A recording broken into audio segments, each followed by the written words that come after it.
All right, and welcome to the CodeX Cantina. I am Una. And I am Crypto. We do literature breakdowns all the time here on this channel. If you'd like to understand or talk more about William Faulkner, Hemingway, and other literature greats, please consider subscribing and hit the notification button so you don't miss a thing. And today we are talking about one of the greatest William Faulkner stories ever written, which has layers upon layers upon layers of just stuff to talk about. We'll cover some of them. We can't cover all of them. That's just the nature of the thing. If there's enough demand, or if you have some elements that you feel like you want discussed that you didn't see in this video, put a comment below and we will try to get back to you or put that answer up in a video format for you. All right, so this piece was published in 1931, and it actually had some problems getting published. When it finally was, there was a couple of changes that were required. So you might have a different title. There's also That Evening Sun Go Down, and there's That Evening Sun. There's the version when it was initially published with a different main character name, and then there's how William Faulkner wrote it and re-released it eventually, where the main character's name was Jesus. There's also supposed to be some toning down of the pregnancy in that release, but that totally did not happen. Obviously. So if you didn't know what That Evening Sun meant, there's a W.C. Handy's St. Louis Blues song that this is kind of based off of, where it's, I hate to see that evening sun go down, and it's kind of like a work song, and it's kind of about, you don't know if you're going to wake up tomorrow. It's about death, and that's a big theme in this piece. So we need to talk about what the major themes are, and rather than do the usual approach for the breakdown, we need to talk about a couple different things. Let's talk about the hypothesis of some of the various things that this, and themes that this could be about. Let's go into a plot breakdown of what happens in the plot, and then let's head into the discussion section to talk more about how he pulled some of these themes off in that plot. So first off, Mr. Crypto, imagine you've had a friend that has a problem. Imagine that your friend doesn't acknowledge that he has a problem. He doesn't want to change, but this problem can cause harm to other people. At the core, he refuses to acknowledge that the problem exists, and thus also that he's causing harm. How do you talk to them? I guess I would ask them questions, and I would ask them how they feel they fit in. I think that's exactly it, and I think that's what literature allows people to do. What William Faulkner was able to do was ask a question about an individual family and what the family is kind of seeing and going through, but represent that across all of society. In this piece, we have racism at the core of Southern America, but it's something that I think a lot of Southerners didn't want to address by ignoring the problem. They kept their status, they kept their power. You got to remember that American South was not equal.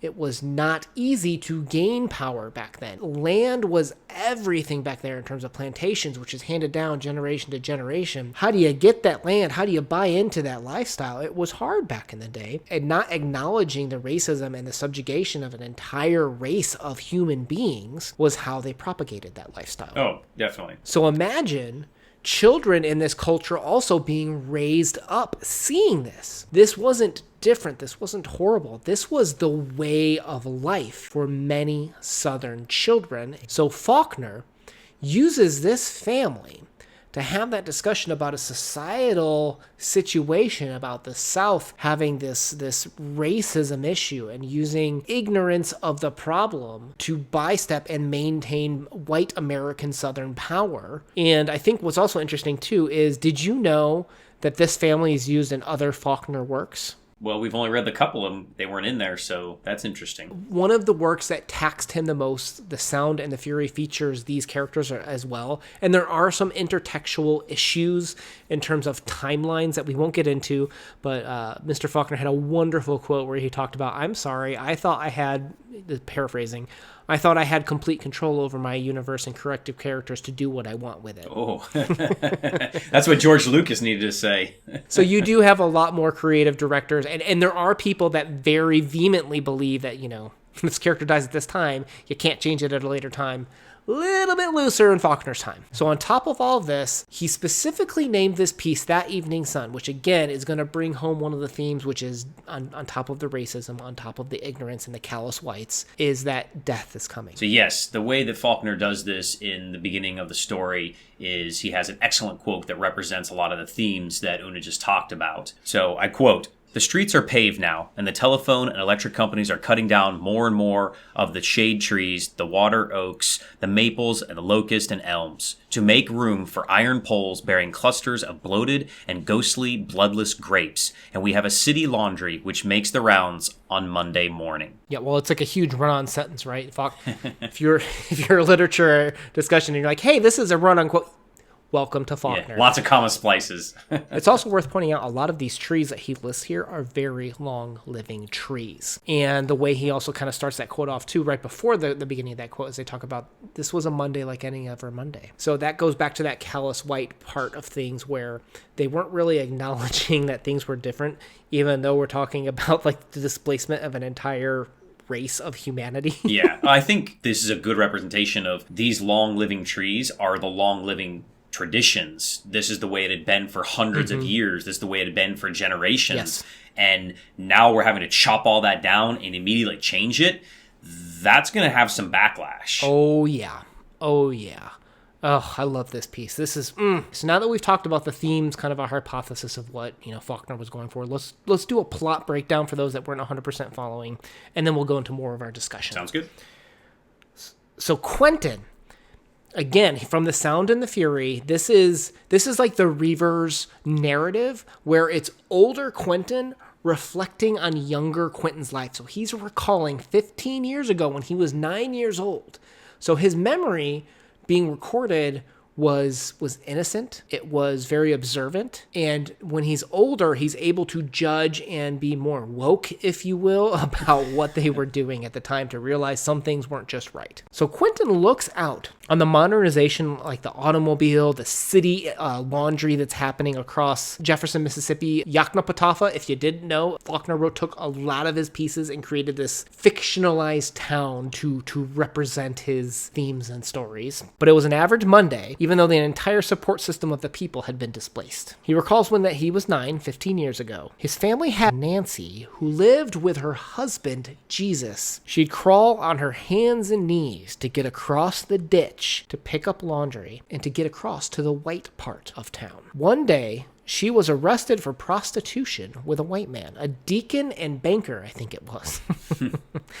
And at that point had become quite pregnant. The jailer and banker beat her teeth in and paid her little mind. Later, when she was in jail, she tried to kill herself, but the jailer stopped it and freed her afterwards. Her husband, Jesus, and it's pronounced Jesus, wanted to use the knife on the white man that implanted the watermelon in her to cut off that vine, and was told by Quentin's father to leave. Nancy, however, was frequently afraid that Jesus would return to kill her. She implored Quentin's father to walk her home, and even spent the night sleeping in their house amongst the children to help protect her from Jesus. The mother became frustrated and eventually was asking why he would spend so much time with her as opposed to spending time with the wife and kids protecting them. Nancy soon lures the children to come with her to her house as a form of protection and tries to entertain them. When the father comes, Jason Sr. comes and finds his kids there, he takes them back home. Nancy wails and says, "Please don't leave me. Jesus is going to kill me." They keep leaving. They walk away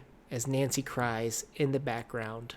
End scene, and that's the plot. So let's jump into discussions. All right, I think we start off right at the very beginning of the story. It takes place opening on a Monday, and they just make it feel like it's any other day, right? This really shows the representation of the callous whites, where at the end of the story when he leaves her laying there dying, again, shows the callous of it. They really don't care. But this is life or death for her. Throughout the story, she has her teeth kicked in. They don't even really acknowledge her trying to kill herself. And then it's like, hey, this lady might die. Who's going to do the dishes? That's pretty rough. And you even notice one of the literary techniques that they do is the kids are innocent. So they're just going to represent what they see. You'll notice that the little boy keeps saying that he's not the N-word. Him and his sister are having this weird discussion about that, but they're dropping it like it's no big deal at the time. And that's because they're representing what they see. They see their fathers. They see their community, their deacon at their church and their banker kicking in this woman's teeth. I'm not saying they were actually there, but I'm saying they see stuff like that, and they're able to just talk about it like it's no big deal, and that their only purpose in life, like you said, is to do the dishes, to serve them, to do their laundry. No big deal what happens to these people.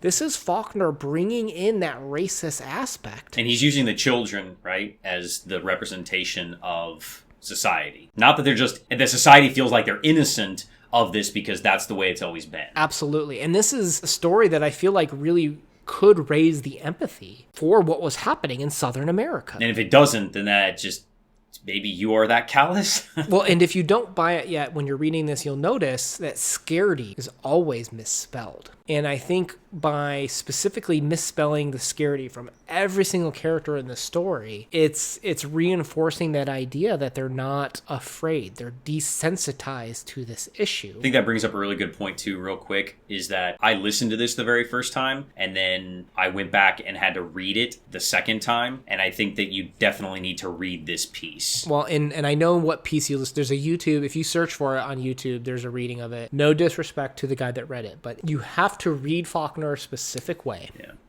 You got to take it at your pace, and there's going to be specific misspellings like this that you cannot just listen to it and get it. You are doing a disservice to Faulkner by not actually reading it. Yeah, so if you're a college kid and you found our channel to try to help you with this, read the piece. Don't just try to listen to it, on your commute to school or something. So let's talk symbolism. We got to start with the ditch.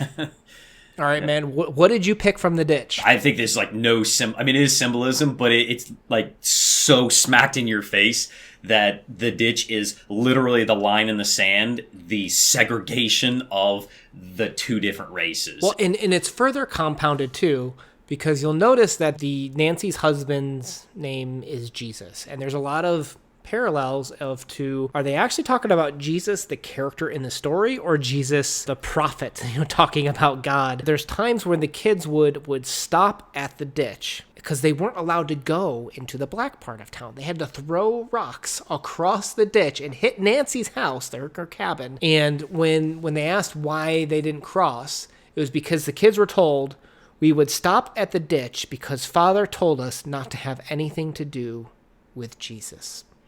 And while in universe you might think they're talking about the character, I think there's a lot of talk here about sin and treating other men with respect and women with respect, the black community, and what Jesus' teachings were. There's a lot of irony in how Jesus is used throughout the story, correct? Yeah, so he's not just Nancy's husband, but I think also Faulkner's using Jesus, the prophet, or Lord and Savior, whatever you believe. I think he's using that Jesus as well as symbolism of, even later in the story, he says, Jesus isn't in this house. I don't think he's talking about Nancy's husband there. Oh, yeah, he says he basically commands Jesus to leave the house, yeah. Right? And this coming from the character that is treating a human being horribly, that he's kicking Jesus out of the house. But he knows that he's done wrong, and I think he's acknowledging that. It's like, we're not good people if we're doing this stuff. Like, Jesus doesn't live here. All right, so let's talk about the sun, the evening sun go down.